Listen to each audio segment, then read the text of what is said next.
sejam bem-vindos à 10ª edição do Conexão Sescom, o podcast do Sescom Serra Gaúcha. Sou Caroline Del Soto Boff, diretora de comunicação do Sescom, e hoje estarei aqui conduzindo este bate-papo sobre a NR1. Fique atento às mudanças e os impactos. A atualização da NR1 exige que as empresas integrem a gestão de riscos ocupacionais, incluindo os psicossociais, como estresse, assédio, onde a contabilidade e a medicina ocupacional da empresa trabalham em conjunto, fornecendo informações aos clientes das normas e das obrigações. Então, para conversarmos mais sobre as normas e os riscos que as empresas estão sujeitas a partir de maio de 2026, estamos aqui com o Vânio Corti, gerente do Ministério do Trabalho de Caxias do Sul, a psicóloga Sueli Risso, pós-graduada em Psicologia Organizacional e em Gestão da Responsabilidade Social, que faz parte da equipe de profissionais da Ravi Saúde Corporativa, e Fernanda Casali, que é consultora, business partner em RH, pós-graduada em Dinâmica dos Grupos e pós-graduada em Gestão de Pessoas e atua há mais de 15 anos na área de RH de empresas contábeis também. Então, começando por Vânios, queria saber quais as empresas estão obrigadas a implementar a NR1, microempresas e MEIs têm tratamento diferenciado nessa implantação e também como o Ministério do Trabalho vai atuar em relação à fiscalização. Carol, prazer estar aqui contigo, com a Fernanda, com a Suelen, falando desse assunto tão importante que é a segurança do trabalho. Né? Então, quando a gente fala em segurança do trabalho, a gente tem visto isso muito referência a essa mudança na NR1, né, que vai ser implementada a partir de 26 de maio agora, e que isso vai mudar tudo. Não vai mudar nada. Não vai mudar nada. Né? A NR1 já existe, as obrigações das empresas continuam as mesmas, e a obrigação central de qualquer empregador é se preocupar com a segurança e a saúde do trabalhador. Né? A pessoa, quando vai trabalhar, ela não vai trabalhar para adoecer ou para se machucar ou para perder a saúde. Ela vai trabalhar para ter uma melhoria na sua condição de vida. É por isso que a gente trabalha. Né? E o que a gente vê é que hoje existe uma incidência muito grande de adoecimento, né?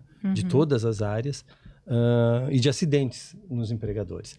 Então, existem 36 NRs em vigor que tratam dos mais diversos assuntos em relação à segurança do trabalho. E todas essas NRs têm que ser seguidas, dependendo, algumas dessas normas são setoriais, de algum setor específico, ou de algum assunto específico, outras são gerais.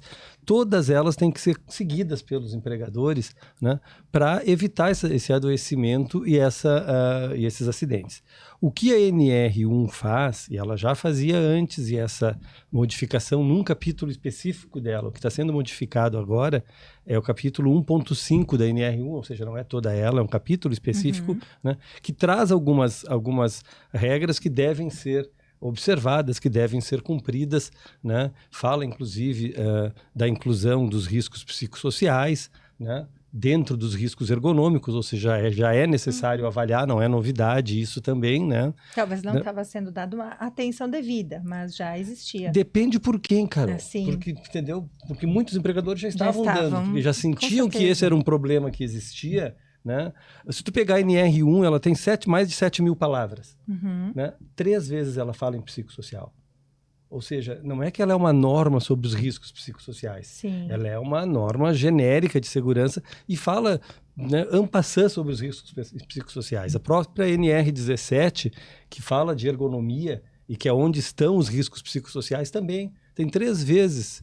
Né? Tem vários anexos da NR17 e não tem nenhum de risco psicossocial. Então, essa ideia de que, olha, agora o foco vai ser risco psicossocial, é só isso que eles vão fiscalizar, não é realidade. Sim. Porque esse não é... Né, é um problema sério, tem se agravado nos últimos tempos, mas não é o único problema, nem o problema central que a gente enfrenta. Né? Então, assim, a gente diz, ó, todo mundo tem que se adequar à NR1. Tu disseste, microempresa, empresa de pequeno porte, elas não precisam fazer o PGR, se elas tiverem grau de risco 1 e 2. Né? Mas elas precisam ter foco e preocupação com segurança do trabalho. Independente de fazer, olhar mais apurado, independente de fazer PGR ou não. Porque muitas vezes tu encontra situações de acidente, de adoecimento na empresa pequena. Sim. Exatamente porque não tem cuidado nenhum em relação a isso. Então, saber, né, que o local de trabalho tem que ser um local de trabalho seguro e saudável vale para todo mundo. Sim. No momento em que tu resolveu admitir um empregado, tu tem que ter essa preocupação. Tu não pode pensar, não, mas eu não preciso porque é uma empresa pequena, eu sou grau de risco 1, né, e aí cai uma caixa em cima da cabeça do cara, etc, né, uma carga de caminhão em cima, como a gente teve um acidente fatal antes de ontem, que eu até estava comentando né, na chegada aqui, né, toda hora acontece acidente grave e fatal. Então, a preocupação com segurança e saúde tem que ser uma preocupação central de todos os empregadores. Não fiquem pensando assim, eu preciso ou não preciso. Tu precisa. No momento que tu botou um empregado dentro do teu estabelecimento, tu tá tendo esse ônus, né? Tu tem o bônus, que é essa pessoa trabalhando para ti, mas tu tem um ônus de se preocupar com a segurança e a saúde. Então, todos os empregadores, né, independente do tamanho, independente da natureza econômica, da atividade, tem que se preocupar cada vez mais com segurança e saúde. Sueli, trago aqui qual é o impacto, então, da NR1, atuação da medicina ocupacional no dia a dia e quais os dados clínicos, né, que podem contribuir para o inventário de riscos? Perfeito. Então, obrigada pelo convite. Fico muito feliz em estar aqui nessa bancada com profissionais de alta excelência, como temos aqui. E com relação à gestão do fator psicossocial, acho que é bem importante, assim como o Vânios trouxe, que a partir do momento que temos um ser humano trabalhando dentro de uma organização, nós precisamos ter o cuidado integral com ele. Na equipe da gestão ocupacional não é diferente. E também é necessário nós esclarecermos que, quando nós falamos em saúde mental, nós estamos falando de um contexto geral, biológico, social, econômico, e o trabalho faz parte dele. Nesse sentido, acho que é interessante trazer aqui para essa mesa que nós também temos, nesse momento, a oportunidade de ter uma nova perspectiva sobre o gerenciamento do risco psicossocial. Quando vem para a área da saúde ocupacional, qual que é a obrigação da equipe?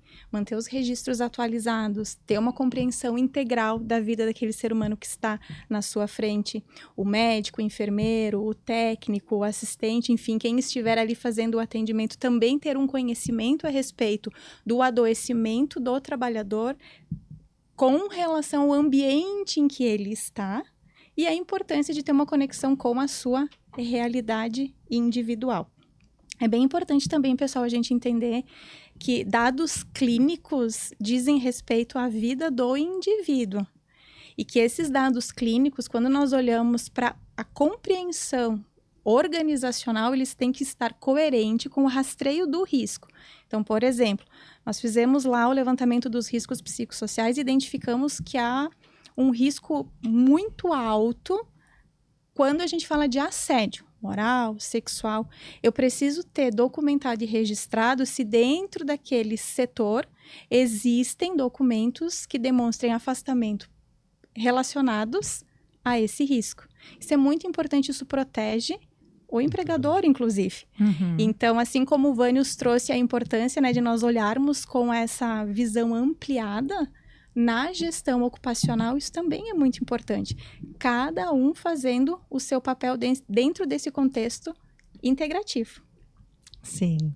Não, é muito rico o que vocês estão trazendo, porque o empresário ele tem que ter esse olhar mais apurado, tanto para o funcionário dele que está ali no dia a dia, para ele, a gente passa mais tempo do nosso dia dentro do nosso local de trabalho. Então, a gente tem que ter um local de trabalho saudável para ele e também se resguardar em relação a algumas situações, né? Como tu mesmo comentou, em relação ao que pode e não pode acontecer, e se acontece também, né? Também tem que ter essa análise. Então, Fer, quero te perguntar como é que podemos identificar esses riscos psicossociais dentro da GRO e quais são os fatores que mais aparecem nas empresas? Muito prazer por estar aqui com vocês também. Realmente, assim, é um assunto que já vem sendo tratado, essa pauta de saúde mental, e até ouvindo vocês falar, né, eu quebrei uma perna. Caí da escada e eu quebrei uma perna na minha casa, né? Eu vou no ortopedista, eu vou no médico. Eu não estou bem. Mas, né, isso de repente tu tá com dor de cabeça, isso de repente não... Eu acredito, assim, que também nós estamos nos adaptando com essa questão de nos olhar, de cuidar da nossa saúde mental, assim como as empresas, né? Então, no GRO. Então, o GRO é o gerenciamento de riscos, né, ocupacionais. Dentro dele tem, então, enfim, a identificação, a análise desses riscos, né? Ou como eu vou trabalhar o plano de ação. Dentro desse GRO vai ter o PGR. E, normalmente, é nesse PGR que tem o plano de ação ali recomendado. O que eu vejo, assim, que muitas vezes fica confuso, né, para as empresas. Mas eu vou ter, vai aparecer como? Como é que aparece no... Esse questionamento deve ter sido bem frequente para vocês, né? Como é que aparece isso lá no laudo? O que vai constar? O que tu vai escrever? Então, há uma preocupação que eu vejo assim, a gente precisa se preocupar realmente com os riscos psicossociais, que são riscos mensuráveis como qualquer outro, né? De repente, sim, um pouco mais difícil do que um ruído, do que algum agente biológico, mas existem ferramentas que se utilizam, metodologias que a gente pode estar utilizando para, inclusive, medir corretamente. Então, o que a gente vê, assim, né? Que dentro das empresas existe essa preocupação, né, de como isso vai estar no documento, né? E o que eu faço com isso? É que talvez muitas das empresas, elas não estão tendo esse olhar que o Vânia comentou primeiramente, né? Elas estão querendo cumprir a norma. O que a norma me traz para que não me dê um problema depois, futuramente? Eu acho que isso que a Fernanda diz é fundamental. Ela foca aonde que está a preocupação, em como eu vou registrar isso. Esse é o menor dos problemas. O que tu tem que focar é que esse risco não aconteça. É identificar esse risco, falando de risco psicossocial, falando de todos, né? Mas tu tem que saber, tem um risco psicossocial aqui, né? Ou por jornada exaustiva, ou por, né, assédio. Eu tenho que eliminar esse risco. Não tem que estar preocupado, eu vou registrar. Não é. Eu sempre digo que esses riscos, essa avaliação de riscos que as empresas têm que fazer, é o mesmo que a gente faz em casa. Quem tem filho, né? Tem um filho pequeno, ele bota o dedo na tomada, que tu vai lá, tu põe aquela proteção da tomada para que ele não leve choque, né? Tu tem uma escada, tu põe aquela proteçãozinha para que ele não caia. A visão dos riscos na empresa é a mesma que tu tem na tua vida. É o que nós estávamos comentando antes sobre os riscos, né? Em relação ao que tu falou ali, comentou dos filhos, em relação à tecnologia, em relação à questão, vamos dizer assim, dos riscos da internet. Coisa. É a mesma coisa que tu tem que fazer na tua empresa. Tem que avaliar se aquele local oferece riscos ou não oferece e tratar de, se der para eliminar, eu vou eliminar.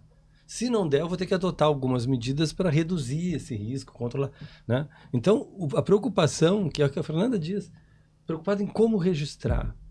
Não registra, né? Resolve, elimina, né? Que é o mais fácil. Esse é o menor dos problemas, porque até a gente vê muito nas empresas, eu atendo pequenas e médias.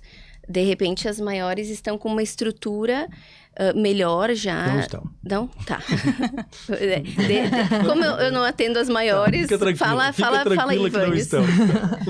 Mas as menores, elas realmente têm esse receio e aí cabe a nós de fazer com que elas foquem realmente na preocupação com a saúde mental, né? E não em como vão registrar e que sim, precisa ter uma responsabilidade em relação a isso. Mas eu vejo que a realidade é sim, será que vai ser prorrogado o prazo da fiscalização? Né? Então, eu estou esperando até ser prorrogado o prazo, porque a legislação ela já entrou em vigor. Sim. O que foi dado foi um prazo para fiscalização. E realmente poder ir tratando essas questões. E eu vi que a mudança na NR1 colocou um farol ali, né?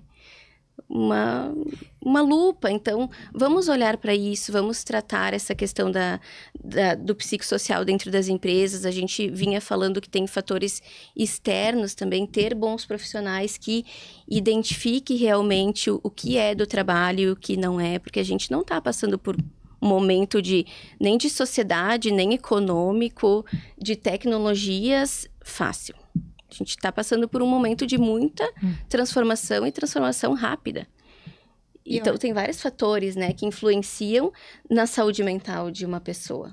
E acho que isso é bem importante, Fer, porque quando a gente fala da saúde mental relacionada ao trabalho, existem elementos que, a partir do momento que nós conseguimos dar luz a eles, identificarmos se são protetivos ou expõem o trabalhador a um adoecimento e um estresse crônico, nós conseguimos agir assertivamente. Então, só traz ganhos. Tanto para a empresa, acho que essa é a lógica, assim, que a gente precisa começar a sensibilizar mais, tanto para o empresário, para o gestor, pessoas e cultura, toda a parte, né, que compõe aí essa instituição, porque tudo aquilo que eu meço, eu consigo gerenciar. Vamos pensar quantas vezes foram feitas ações ou intervenções pontuais, descontextualizadas, mas que não erradicou o risco. Assim como no físico, eu identifico que algo não está adequado, eu preciso ir lá fazer a correção, nos fatores psicossociais relacionados ao trabalho, eu também, ao medir, tenho a oportunidade de reduzir, eliminar esse risco e aí sim garantir mais sustentabilidade para o meu negócio, saúde para o meu trabalhador, até porque o custo de não fazer isso é muito alto. O retrabalho, o adoecimento, o último, né, Vânia, assim, o acidente, as crises. Então, a NR1, ela vem também para mudar esse paradigma de tirar a responsabilidade única e exclusiva do adoecimento, do sofrimento do indivíduo, mas também contextualizar ele dentro desse ambiente organizacional, que quanto mais o design desse trabalho for elaborado, fator de proteção. Entendo riscos ou desalinhamentos, ótimo, vamos trabalhar, né, Fer, em cima da correção desses aspectos, que são específicos, né, Vânios? Nós temos aí os fatores psicossociais relacionados ao trabalho delimitados. O que é do trabalhador, o que é do indivíduo, inclusive, ele pode buscar apoio, suporte, orientação, tendo a empresa como meio para isso, mas o que é da empresa, o que é da gestão, o que é da responsabilidade cultura, da empresa. é da gente. Não, mas é isso que a gente diz, Alex, em que as pessoas confundem, dizem, ó, agora a empresa vai ter que cuidar da saúde mental do trabalhador. Não, fique longe. Não dá palpite na saúde mental do trabalhador. Cuidado. Né? Porque não é a tarefa tua. Tu não tem nem capacidade, nem competência, nem pode fazer isso. Né? A empresa tem que cuidar da sua saúde mental. Ela não tem que saber se o empregado está doente. Ela tem que saber se ela está doente. Se as relações de trabalho dentro daquela empresa adoecem, é porque aquela empresa está doente. Então, ela tem que cuidar da sua saúde. Ela tem que estar preocupada em verificar isso. Não saber, mas o fulano, a mãe do fulano morreu, ele está deprimido. Óbvio, né? Se ele não estiver deprimido, se ele não estiver triste, talvez ele tenha um problema até maior. Né? né? Então, não é na pessoa. Isso que a senhora tem dito. A saúde que nos preocupa e que faz as pessoas adoecerem é da empresa. E ela tem que cuidar disso. E a gente tem, né, como a NR1 fala de todos os riscos, né? Talvez essa seja a dificuldade. Porque como ela apareceu muito en passant, né, a história dos psicossociais, se tu pegar risco químico, risco físico, biológico, tu tem regras específicas dizendo como tu tem que avaliar. Né? Fatores ergonômicos, tu também tem uma norma específica que diz como tu tem que avaliar. Risco psicossocial não tem. Não tem uma norma, não foi criada. Em alguns países até existe, né? Tu fala em riscos sociais e diz, tu vai ter que avaliar dessa maneira. Aqui não foi feito isso, né? Mas é uma vez, né? uma avaliação e aí subjetiva. Vale tudo. É que aí, entendeu? Eu acho que assim, a gente fala muito dos riscos psicossociais e tem que falar, porque o problema, né, da saúde mental está cada vez mais grave. A gente vê, cada ano aumenta o número de afastamentos. É isso que dizem, até para vender coisa para as empresas, né? Isso aí. Né? Aumentou, né, foram 500 mil afastamentos de saúde mental em 2025. Se tu pegar essa relação, tu vai ver que 3% são relacionados, né, nos afastamentos como doença ocupacional. O resto não. Porque a saúde mental é multifatorial, tem 500 fatores que foram enquadrados como afastamento, né, em decorrência da saúde ocupacional, foi 3%. O resto não. Significa que só 3% está adoecendo por conta da empresa? Não, é maior esse número. Mas significa que também não é, né, só na atividade profissional que a gente adoece, que tem problemas de saúde mental. Então, eu acho que, com todo respeito, assim, tem muita gente vendendo muita coisa, né? Vendendo a solução de uma forma meio exagerada. Eu vi que agora vai ter um curso, a SST em época de hiperfiscalização. É como se a gente fosse parar de fazer tudo que a gente faz, né, para só fiscalizar isso. Não, né? Tu não tem só isso para fazer lá Mas dentro? infelizmente não, adoraria, Não? sabe? Seria tão legal se fosse só isso. Mas não, né? A gente lida com trabalho infantil, trabalho escravo, né? Sim. Um monte de... Nós não vamos largar tudo isso para só fiscalizar. Uma coisa que é difícil, né? Talvez. Até porque tu não tem EPI para isso, né? Eu não posso chegar na empresa e dizer qual é o EPI que tu usa para o risco psicossocial. Para os outros eu tenho. Sim, eu tô Até pra pensando nós mais é difícil. tô pensando mais estatisticamente, né, de que forma que vocês vão identificar assim quais empresas talvez não estão dando atenção para isso, através da quantidade de afastamentos, através de Tu tem alguns dados objetivos, né? Que é isso, afastamento, etc. E tu tem muitos dados de denúncia. Sim. Né? A denúncia, ninguém chega lá dizendo, olha, eu estou sofrendo um risco psicossocial. A denúncia é por assédio moral. A denúncia, e é uma das denúncias que a gente mais recebe. Né? A denúncia é que ocorre assédio moral ou sexual, né, dentro dos empregadores. Então, tu vai com base nessas denúncias, né? E aí tu vai verificar se isso aí está registrado, não está registrado, se existe, não existe, né? Né? Porque é o que a gente... Ou jornada exaustiva, e tu consegue pegar pelo comprovante de jornada. Enfim, Isso, tu tem alguns dados objetivos, né? Mas se tu tem essa suspeita, muita denúncia, onde tem uma fumacinha, né? Uma brasinha tem pelo menos, né? Tu tem muita denúncia, tu tem muito afastamento, né? Por problema de saúde mental, né? Tu tem setor específico de empresa que tem esse afastamento, sinal que talvez aquele setor tenha alguém com problema. E assim tu vai investigando. Mas isso a gente já faz, Sim. Entendeu? Isso para nós não vai ser novidade. A gente já tem feito isso, já faz avaliação, já faz autuação por assédio moral, né? Assédio sexual. Então, né? Não vai se parar de fazer o resto para só fazer isso.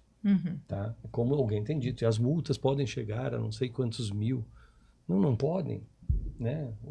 Porque não é esse o objetivo, não é? Tu não vai sair com um caderninho de multa multando todo mundo, não é isso que nos interessa. O que interessa é que as pessoas não adoeçam, né? E é esse o trabalho que a gente tem tentado fazer. E até só Pode colaborando com o que o Vânios trouxe em relação a essa questão dos EPIs, né? Vamos falar de escritório de contabilidade agora, certo? Eu até anotei aqui para eu não esquecer. Tem prazo curto, muitas vezes. Tem prazos. Para começo de conversa, tem prazo, né? Tem uma demanda de trabalho alta. Às vezes, eu não consigo dimensionar a capacidade daquela pessoa, porque cada pessoa tem uma capacidade, né? E aí, tem a questão de diferença de gerações. Porque na minha época, que eu nem disse, na minha época... Daqui a pouco eu conseguia, né, suportar algumas questões. E até eu nem percebia isso como uma sobrecarga, como um excesso de jornada, um excesso de trabalho, uma falta de padrão, uma falta de organização. Eu não percebia isso, não me fazia mal. A minha régua é diferente da tua, por exemplo. Isso. Então, agora, o que eu quero dizer é, a gente convive com várias gerações dentro do ambiente de trabalho e eu vejo isso nas empresas que, às vezes, a pessoa... Como que ela não consegue entregar, né? Eu tô aqui, vou chutar lançamentos. Eu faço 5.000 lançamentos, que graças a Deus agora também a tecnologia ajudou bastante na automação disso. Sim. Estou aqui com 5.000 lançamentos e ela consegue fazer 2.500. E aí gera até um senso de injustiça entre colegas, às vezes, né? Desconforto, porque, poxa, empresa, né? Eu produzo muito mais. Então, essa linha, assim, é muito tênue. Eu vejo nos escritórios de contabilidade pela questão do excesso de informação. Cada cliente é uma situação. A legislação que muda toda hora. Os prazos que... E realmente, cada ser humano, ele reage diferente às situações. Então, estar atento a isso, olhar para isso. E eu vejo que a escuta ativa tem feito muita diferença. Também para eu entender essas diferenças entre as pessoas, né? Eu não posso usar a mesma régua para todos, né? Cada um tem as suas particularidades, a sua forma de conduzir as coisas. Então, tem que ter um olhar mais apurado para o ser humano. E eu acho que isso é bem importante, que quando tu traz o contexto do trabalho, em específico esse exemplo do escritório contábil, a gente não consegue eliminar o formato do trabalho, mas eu posso gerenciar melhor, distribuir melhor, sensibilizar a gestão. Então, é sobre isso quando a gente está falando do rastreio, do gerenciamento do risco. Esse EPI, ele é invisível. Então, acho que cabe muito no papel desse profissional que está à frente desses processos também instrumentalizar e ajudar o profissional que está ali dentro da empresa, às vezes com muitas dúvidas, com receios, potencializando as multas, né? O que vão catar aqui. Traduzir. Assim como tiveram outros movimentos, inclusive da própria ergonomia, que geraram desconfortos, esse é mais um que a gente precisa aí saber dosar e lidar direitinho para acessar a subjetividade, sim, de cada um, mas entender que se existe um padrão adoecendo, a gente vai precisar lançar recursos aí para melhor conduzir. E documentar.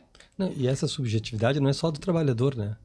Porque tu vê, e essa mudança assim de época, porque tem empregador antigo que é do tempo que podia gritar, que podia xingar, que podia chamar de vagabundo, essa gorda não faz nada, sabe? Né? E tem isso, né? Não pode mais, né?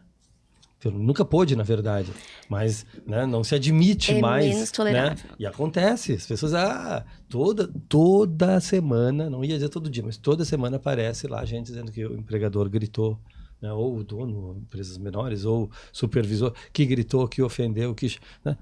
Relação de trabalho não é isso. Isso aí, sim. Tu não é uma turma de amigos que está num boteco, tu está numa relação profissional, tu não pode ofender, xingar, humilhar, né? Botar apelido, né? Tu não pode fazer isso com as pessoas, né? Algumas pessoas podem suportar bem, né?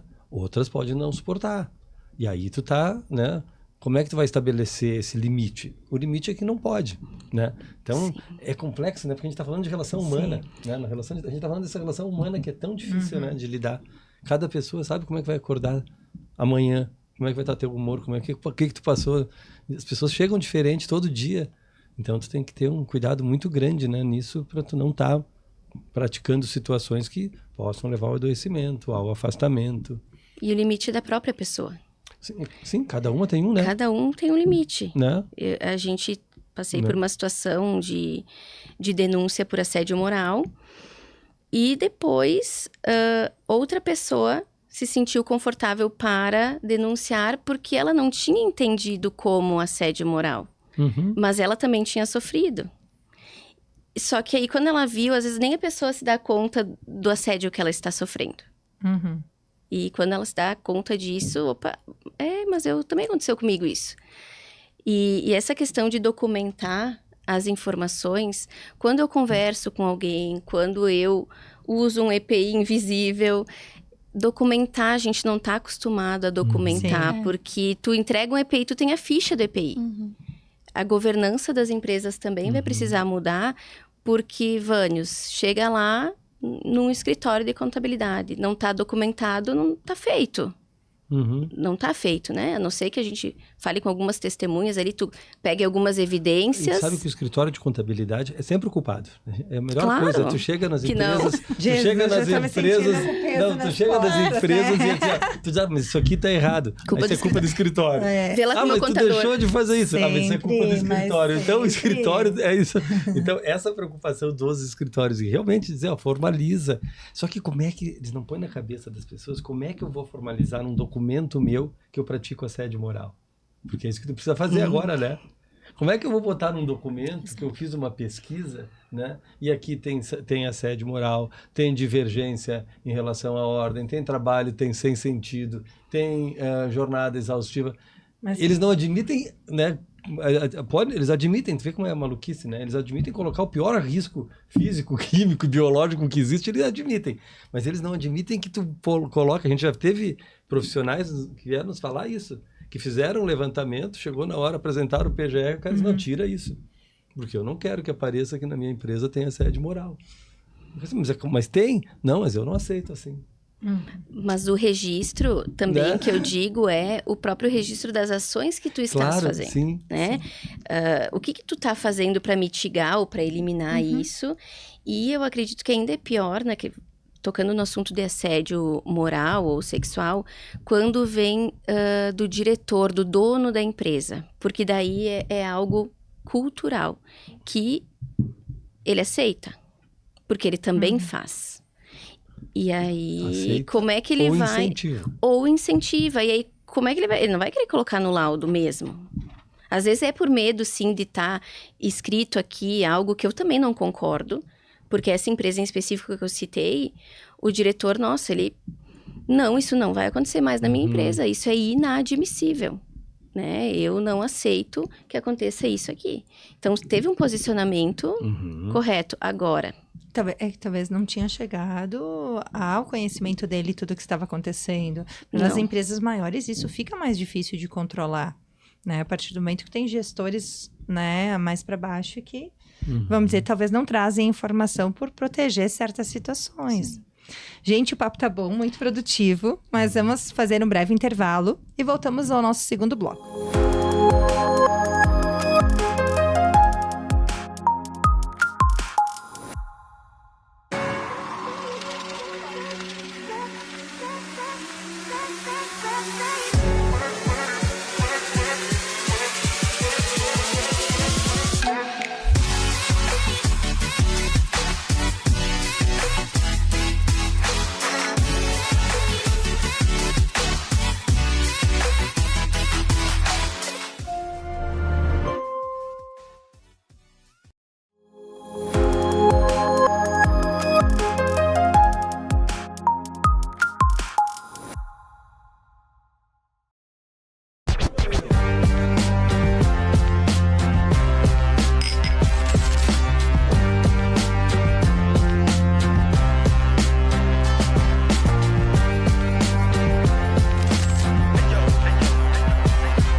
Voltando então para o nosso segundo bloco do Conexão Sescom, o podcast do Sescom Serra Gaúcha. Agradecemos ao nosso patrocinador deste episódio, a TechSul Informática, que é uma revenda autorizada da Thomson Reuters, atuando diretamente nas soluções domínio, tendo mais de 30 anos de experiência em soluções contábeis. A Thomson e sua revenda TechSul convidam a todos os clientes das soluções domínio para seu evento Synergy 2026, que ocorrerá dos dias 30 de setembro e 1º de outubro de 2026 no WTC Event Center em São Paulo.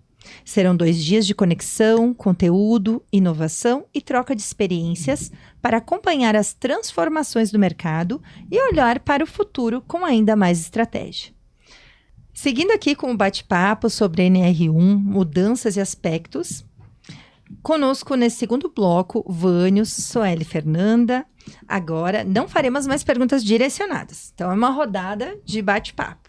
Nossa primeira pergunta. Quais sinais mostram que uma empresa pode estar convivendo com riscos psicossociais, mesmo quando isso ainda não aparece formalmente em afastamentos ou atestados? Posso começar, então. Por favor. Vou lançar luz sobre essa polêmica. Gente, quando nós temos os registros, o barco já saiu do cais. Então, o problema ele já está instalado. O que é importante nós observarmos dentro do ambiente de trabalho? Padrões. Antes de chegar a um adoecimento, a um sofrimento crônico, a pessoa vai dando sinais. Irritabilidade. Muitas vezes, aquilo que nós mesmos taxamos como falta de engajamento pode ser fruto de relações organizacionais problemáticas. Quando a gente fala, por exemplo, de falta de comprometimento, o que será que está acontecendo no clima dessa empresa que tem gerado esse estilo de mobilização? Então, observar os padrões, entender quais são as repetições que acontecem e que vão desencadear lá no atestado, lá no afastamento, é que vai fazer com que nós possamos ser efetivos dentro do gerenciamento da saúde mental do ambiente de trabalho e que possamos, assim como o NR1 prevê, sermos preventivos. Agirmos antes que o problema se instale. Então, para quem está nos escutando, preste atenção no seu ambiente de trabalho. As pessoas dão sinal o tempo todo. Então, a partir do momento que eu observei algo que foge do saudável, do adequado, invista tempo, escuta, Fernanda, qualifique o seu olhar para poder mediar, manejar adequadamente e aí sim evitar um problema futuro. Para nós, o sinal que a gente recebe é a denúncia já, né? O sinal Pra já é vermelho. Para nós já passou. Passou. Já passou, porque é o que a gente chega, a gente não tem esse contato prévio, né? A gente recebe denúncia, ou diretamente do trabalhador, ou do sindicato, né? E aí entra a denúncia de todos os tipos, né? Mas principalmente nas empresas maiores, de não ter o canal de denúncia, né? Ou existir um canal de denúncias, que é obrigatório, que se tenha, que não resolve coisa nenhuma. Um saque trabalhador, mais ou menos. Mas é que é um saque, mais ou menos daquele saque tipo dessas concessionárias de serviço público, que tu reclama e não funciona, sabe? Né? Tu pode fazer 500 reclamações e não dá nada, né? Sim. E é isso que as pessoas dizem também, porque é difícil que a pessoa que está passando por isso se movimente para denunciar internamente. E quando ela denuncia e não tem retorno, é pior ainda, né? Então, o que chega para nós é isso, ó. Várias situações de assédio, não tem para quem falar dentro da empresa, ou a gente fala e ninguém faz nada, né? E aí vem os relatos nesse nível, né? De queixas generalizadas em relação a isso. Então, para nós é mais fácil, né?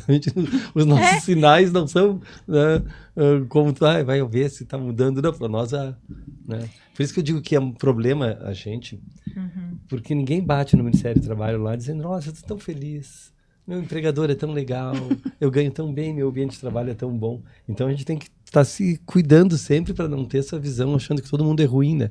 Mas é o que só chega para nós, mas é o que a gente vê. E essas denúncias de assédio são diárias, são constantes, são graves, né? Tem uma coisa acontecendo aí, né? Que tá muito, não sei se as pessoas estão denunciando mais ou se está ocorrendo mais, mas a gente tem sentido isso com uma gravidade muito maior do que a gente sentia anos atrás. Eu acho que até o próprio padrão do nosso relacionamento com o trabalho ele tem mudado, assim como nós brincamos, entre aspas, ali com algo que era aceitável há um tempo atrás, hoje a gente sabe o que não é tolerado.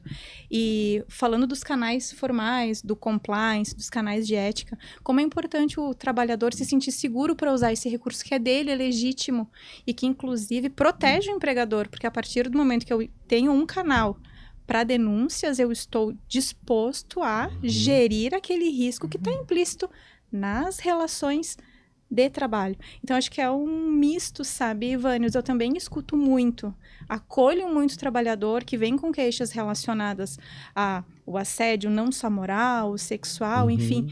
Então, como é importante a gente ter essas estruturas muito bem estabelecidas para, inclusive, ter o recurso adequado para que essa pessoa faça uso da sua legítima condição aí enquanto ser humano e faça a busca pelos seus direitos. E a empresa, de novo, assim, o que cabe a ela? Cabe a ela, a partir do momento que eu começo a identificar esse volume aumentando, eu preciso entender o que está acontecendo aqui dentro. E aí eu vou acessar não só os documentos, não só aquilo que está formalizado, mas eu preciso tirar, né, o meu corpinho da cadeira e ir em busca de respostas com todos os envolvidos. E seja, Vânios, de grande porte, aquela de micro, porque a partir do momento que existem duas pessoas trabalhando juntos, já pode existir uma relação ali conturbada. Então, a gente encontra uma diversidade muito grande, mas o ponto ele é sempre o mesmo. Assim, o que eu faço com isso? Como é que eu estou tratando? E se eu tenho canais efetivos, como é que eles são vistos pelas pessoas que estão ali dentro atuando? E eu fico triste quando eu encontro um trabalhador e ele diz assim, eu não vou fazer uso do canal porque não adianta nada. Isso é um gol contra a quem acredita no trabalho como fonte de saúde e, inclusive, para a própria empresa. Então, no meu papel, eu oriento, eu incentivo e eu vou lá, bato na porta de compliance e eu falo, olha, está acontecendo alguma coisa aqui, a gente precisa tratar. Normalmente, dentro do meu contexto, vai-se em busca, né? Se busca e tenta aí se encontrar uma solução para isso. E até tu comentou, né, em relação a empresas que têm 2 funcionários. Como que eu vou, né, ter alguém observando se está acontecendo essa mudança de comportamento que tu comentou, observa a mudança de comportamento, até pequenas empresas, porque isso já está na cultura, as pessoas já se acostumaram, aí entra alguém novo e ela entende diferente a situação. Mas ninguém está olhando para a situação. Então, também acho que é uma dificuldade das pequenas empresas a questão de ter alguém olhando para isso e fazendo essa escuta e trabalhando essas questões, porque realmente, às vezes não tem nem RH. Tem uma pessoa que ela faz o financeiro, o RH, o compras, tudo. Sim, ela é um bombril. Isso, e às vezes até não tem nem o jeito para atuar com pessoas, porque é tão racional, tão lógica, assim, gosta tanto dos números, que não consegue fazer essa parte de acolhimento e é colega como os outros colegas, e daqui a pouco a questão do sigilo se compromete. Então, acredito que isso aqui traz uma luz muito grande para as empresas eu não tenho recurso interno, daqui a pouco eu encaminho. Porque também o encaminhamento para um psicólogo, para o sistema de saúde, que a gente até estava conversando que está sobrecarregado, tanto planos de saúde quanto, né, o próprio SUS. Mas também tem muitas empresas com iniciativas de filantropia e bem legais, né? Instituições que fazem um valor social, psicólogos que fazem valor social. Acredito que isso vem muito para colaborar com pequenas, médias, todas as empresas, mas as pequenas e médias não têm aquela pessoa para estar ali identificando. E muitas vezes nem percebe que está tendo algum tipo de situação assim. E precisa desse olhar neutro, né, Fer? Então, acho que é para isso que também a gente precisa estar muito bem orientado com relação a quem nós vamos acessar para nos dar esse suporte. Para não virar o marketing, né, Vânios? Para vender o curso lá, mas ter pessoas realmente qualificadas e com essa condição de poder orientar. Porque, às vezes, quando eu estou implícito na cultura, eu cristalizo algumas coisas, eu não vejo. Isso aí, então... Tá envolvida no processo. Mas aí é culpa do escritório. Isso. Aí é culpa do escritório, não tem problema nenhum. De novo, aí não tem problema, tá tudo errado, mas a culpa é do escritório. O escritório não me disse que eu precisava fazer isso. Imagina, nunca. Costa nunca. larga, hein? Costa larga.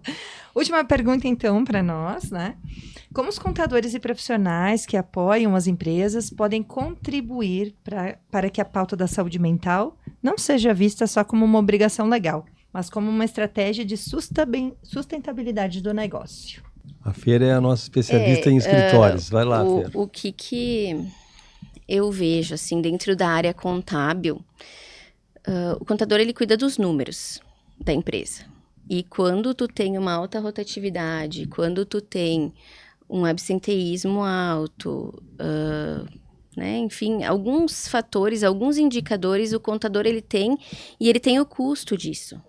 Ou ele consegue ajudar a empresa a calcular o custo. Porque, vamos lá, para a parte do RH agora.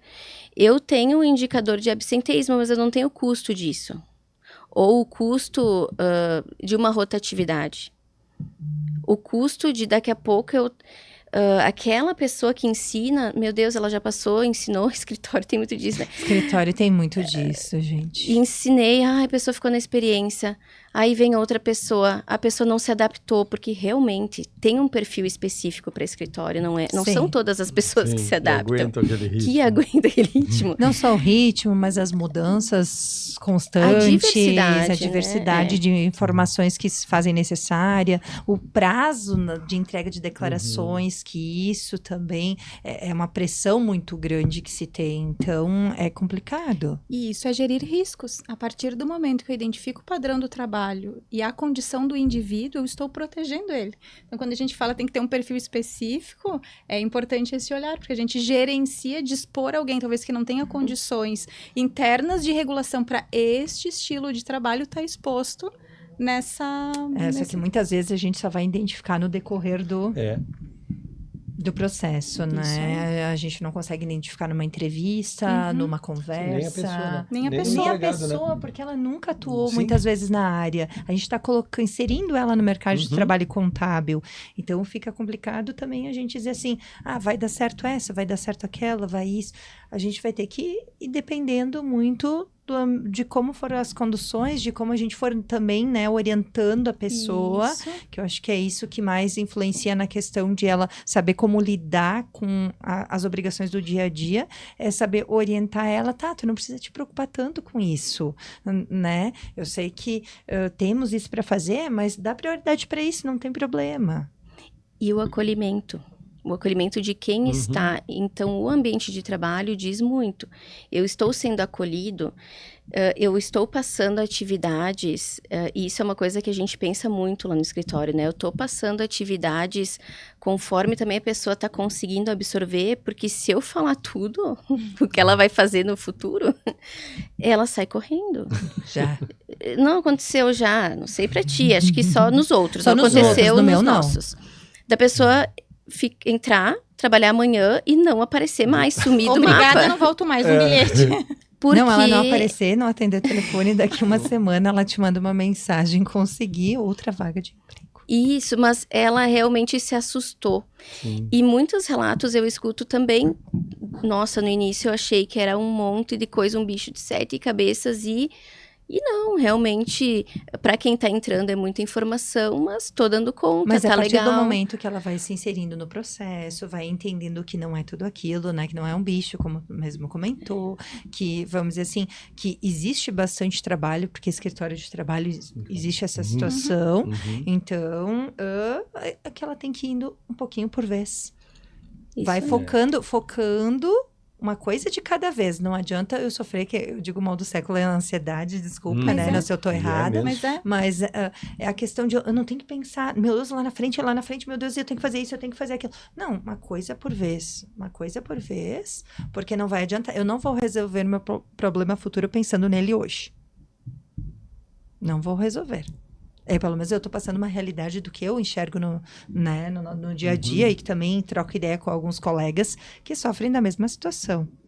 E o que você está fazendo aqui já é o papel do contador para com o seu cliente.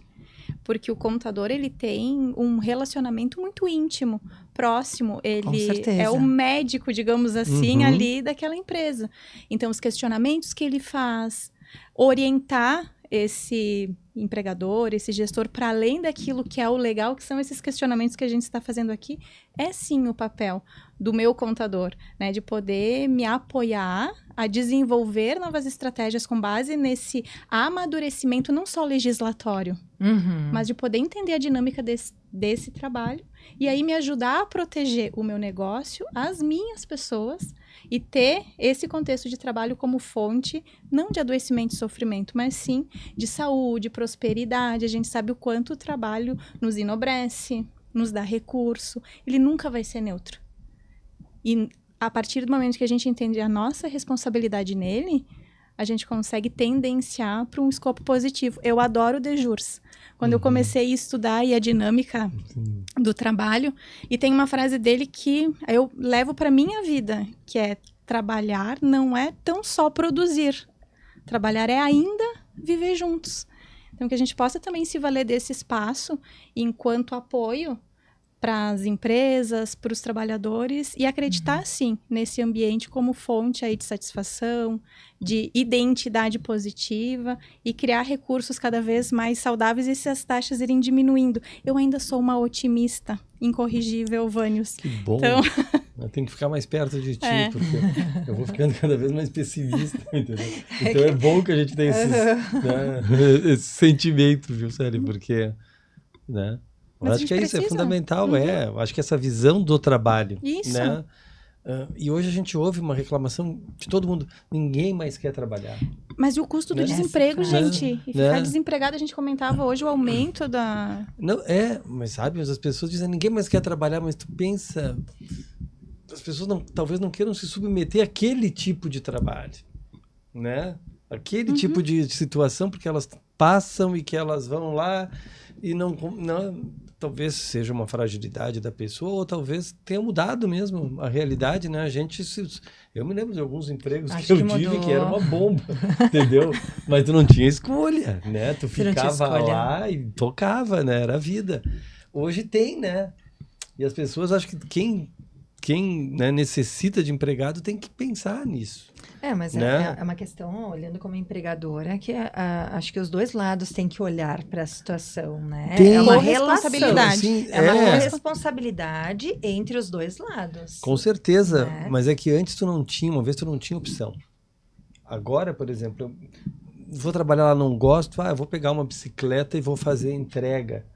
vou pegar, né? Mas é uma E questão, aí, tem que ver né? se vai fazer ele feliz, né? Se É, isso faz. mas talvez, se aquele ambiente fosse diferente, talvez fizesse ele feliz, entendeu? Sim, mas... Talvez se tu tivesse algumas, né, alterações ali, e se pudesse sim ter essa sensibilidade de ver se o ambiente de trabalho, né, tá, né, gerando saúde ou se está gerando doença, né? Eu acho que às vezes falta isso. Isso é legal. Sabe? Hoje eu estava conversando com uma pessoa que, inclusive, me inspirou, assim, para alguns insights aqui. Eu disse assim, o que tu mudaria no teu contexto? Ele disse, tu sabe que eu acho que às vezes eu sacrifico muito a minha vida pessoal, porque tem uma janela que a gente usa de tempo para o trabalho e aí eu preciso economizar tempo de vida em outras coisas. E no início eu achei que isso ia ser tirado de letra, mas agora eu tô vendo que me faz falta. E eu disse, é sobre isso que a gente tá falando. Exatamente. É sobre isso, assim. E daí eu disse assim, e talvez a tua parcela de responsabilidade seja nesses momentos de 1 a 1, poder sinalizar, olha, eu entrego, mas eu entrego com muita hora extra.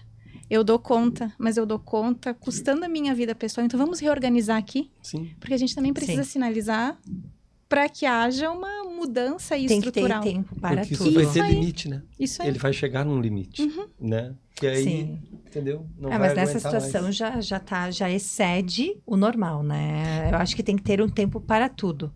Depende. Tem que ter o tempo para tudo. Não, vamos dizer assim, essa questão da limitação das horas extras, eu acho que foi... O fim da jornada 6x1. Não. Aproveita, né? Não. O fim da jornada 6x1, que parece que é meu Deus, o mundo vai cair. Não vai. Né? Não vai. Isso aumenta a produtividade. Isso aumenta hoje. a produtividade. Não iremos né? discutir isso hoje. Mas a gente tem que pensar nessas alternativas, sabe? Para saber se tu retém mais a pessoa dessa maneira, se tu não retém, se é isso, se isso influi ou não influi. Né? Então vamos baixar a carga tributária, depois a gente volta a conversar sobre isso. Não, mas sabe, eu acho vamos que... Baixar a carga, mas é que eu acho que tem que não... pensar, inclusive, isso. Sim, mas sabe? só que daí são outros... Eu sei, pensando como empregador, tu entende, né? Eu entendo, claro, estou por uma provocação mesmo, porque é isso. E cada vez mais as pessoas... e tu me corrige, velho. As pessoas... estão pensando, né, na sua vida, no seu bem-estar e preocupadas com isso também. Com saúde. E talvez porque quando a gente era guri, começava a trabalhar, tu tinha aquela perspectiva, não, eu quando tiver 18 anos eu quero comprar meu carro, né? Depois eu quero casar, depois eu quero comprar minha casa. Hoje a juventude não tem muito esse pensamento, né? Eles não querem comprar carro, porque é mais fácil andar de Uber, não quer. Então, talvez tu não tenha nem essa dedicação, porque eu vou poupar todo mês e tal e coisa. Porque também não precisa disso. Ele recebe o salário e gasta, né? Não tem economia, não sabe? Então não tem essa preocupação que a gente tinha. É melhor ou é pior? Não sei.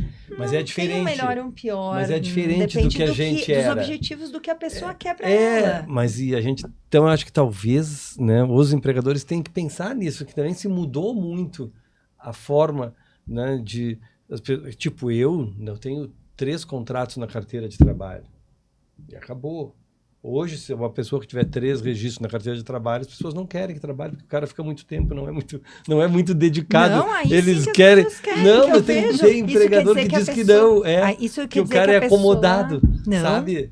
Então é tudo isso que... Como é difícil, né? Hoje quer dizer que a pessoa, vamos dizer assim, quando ela entra num local de trabalho, ela permanece, ela é comprometida, quando eu era empregado, era essa imagem, ela entendeu? Quer subir, né? Ela quer agora agregar parece conhecimento. Né? Mas as relações também pessoais eram duradouras e agora não são, né? Uma vez um namoro era uma coisa, mas agora tu namora de manhã, depois de tarde tu não tá mais. Então mudou muito e talvez a gente não consiga acompanhar isso. Eu tenho dificuldade em acompanhar isso. E eu acho que o que volta, né, para a nossa pergunta assim, é o que é de responsabilidade de cada um e como cada um fazendo a sua parte pode construir essa economia, esse negócio cada vez mais sustentável. O empregador dentro daquilo que o compete, o trabalhador fazendo a parte dele também, preservando sim essa qualidade de vida, sendo responsável com o gerenciamento dos seus riscos. E aí sim temos um casamento, um match perfeito. Trabalho, pessoas, sociedade. Porque somos contratados. Hoje, a gente não contrata mais. A gente é contratado. Essa questão que o Vânios colocou, né, do horário de trabalho, realmente as pessoas elas têm olhado para essa qualidade de vida e quem trabalha com recrutamento e seleção está tendo uma dificuldade muito grande de contratar algumas pessoas para fazer uma jornada diferenciada, uma jornada noturna. Segundo, terceiro turno, às vezes tu consegue pessoas que a esposa trabalha no primeiro e aí ele quer trabalhar no terceiro para cuidar dos filhos. Mas se pedir para a pessoa se ela quer trabalhar nesse horário, já não quer. Tem que trabalhar no sábado. Talvez a rotatividade é muito maior nesses horários. A rotatividade é muito maior nesses horários e nessas jornadas que pega ali o final de semana. Então, a gente também está passando por uma mudança onde estamos sendo contratados. E aí entra toda essa questão de questionamento, né? Enfim, de escalas, mas que eu acho que nem é esse o principal. O principal é o que essa nova geração, essas novas gerações estão valorizando, como que a gente vai se adaptar a isso enquanto empresa e também extrair o melhor das pessoas, enquanto elas estiverem aqui no local de trabalho, porque também as empresas precisam de um retorno, senão elas não sobrevivem, tem um limite. né? Exatamente. Correto. Então, assim, Nossa, filantrópica. porque o que eu mais escuto é isso aqui não é uma ONG. E não é, e eu falo, não é mesmo? Né? Então, a pessoa ela recebe o seu salário, ela tem uma contrapartida, sua contribuição, ela não está ali para não fazer nada. É um contrato, né? É um contrato, tu assinou. Todos têm responsabilidade. De ambas as partes. Então, eu vejo que sim, precisamos mudar o contador. Eu acho que nessa visão orientativa, esse momento que a gente está aqui hoje, gerando um conhecimento, mas também auxiliando na questão de números, porque empresário é muito movido por números. E se tu mostra o custo de uma rotatividade, o custo de um afastamento, o custo de sair uma peça, uma pecinha-chave, uma pessoa-chave da tua empresa, com conhecimento. Com aquele conhecimento que tu sabe que vai demorar anos para outras pessoas adquirirem. Sim. E ela saiu por burnout. Qual é o custo disso para a empresa? Na verdade, não consegue, às vezes, nem calcular. É imensurável, mas daqui a pouco a gente vai ter que começar a fazer alguns cálculos, mostrar alguns números também, para se conscientizar. Né, para tentar entender, bom, olha, isso aqui vai ser o novo DRE. Quem sabe, né? DRE psicossocial. DRE psicossocial. Quem sabe? Gente, eu gostaria de agradecer aos nossos convidados, aos nossos ouvintes, espectadores. Reforçamos que você pode assistir no nosso canal do YouTube as edições anteriores do Conexão Sescom, que já abordou diversos assuntos como inteligência artificial, PQC, nosso programa de qualidade, branding contábil e até a história da nossa entidade, contada pelos ex-presidentes. São episódios ricos em conteúdo e conhecimento. Fique sempre atento às nossas redes sociais, participe dos nossos eventos e dos nossos projetos.